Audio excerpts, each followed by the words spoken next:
एक बार की बात है, गौतम बुद्ध मगध राज्य के एक गांव में ठहरे हुए थे। गांव से थोड़ा बाहर एक मोची अपने परिवार के साथ रहता था। उस मोची के घर के पास एक तालाब था। एक दिन रोज की तरह मोची सुबह तालाब में पानी लेने गया।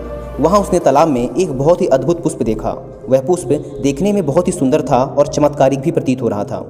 मोची ने तुरंत ही अपनी पत्नी को बुलाया और वह पुष्प उसे दिखाया। मोची की पत्नी आध्यात्मिक और धर्म में आस्था रखने वाली थी। वह पुष्प को देखते ही समझ गई कि जरूर यहाँ से महान गौतम बुद्ध गुजरे होंगे। उन्हीं के प्रताप से यह पुष्प खिला है। पुष्प को चमत्कारिक मानकर मोची ने एक योजना बनाई। उसने अपनी योजना के बारे में अपनी पत्नी को बताया कि वह इस पुष्प को राजा को देगा और उनसे खूब सारी स्वर्ण मुद्राएं लेगा। उसकी पत्नी ने भी सोचा कि यह पुष्प उनके किसी काम का नहीं है, इसे राजा को ही दे दो, कम से कम कुछ कमाई तो होगी। पत्नी की सहमति के बाद मोची राजमहल की ओर निकल गया। राजमहल के रास्ते में उसे एक व्यापारी मिलता है। मोची के हाथ में पुष्प देखकर वह रुक जाता है। वह मोची से पूछता है, भाई ये पुष्प कहाँ लेकर जा रहे हो?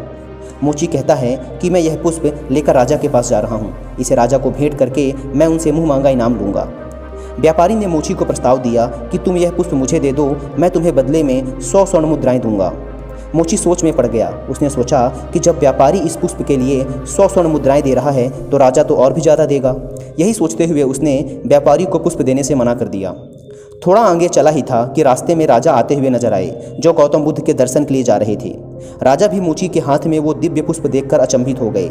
राजा ने मोची को पुष्प के बदले 1000 स्वर्ण मुद्राएं देने को कहा।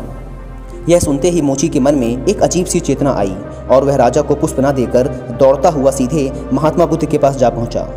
महात्मा बुद्ध मोची को देखकर हैरत में पड़ गए।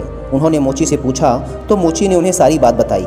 इसके बाद मोची ने वह पुष्प महात्मा गौतम बुद्ध के चरणों में अर्पित किया और उनसे कहा कि पहले मेरे मन में पुष्प को देखकर लालच आ गया था, लेकिन अब मैं समझ गया हूँ कि जिसकी छाया पड़ने से एक पुष्प इतना दिव्य हो गया हो, अगर उसकी शरण में मैं चला जाऊँ तो मेरा जीवन भी धन्य हो जाएगा। इसके बाद वह मोची जीवन पर्यंत महात्मा बुद्ध का शिष्य बना रहा। दोस्तों, इस कहानी ने हमें सिखाया है कि हमारी ज़िंदगी में हमें बहुत सी चीज़ें अपनी तरफ आकर्षित करती हैं, लेकिन हमें उनके लालच में ना फंसकर अपने ज्ञान का प्रयोग करके जीवन में सही राह को चुनना चाहिए।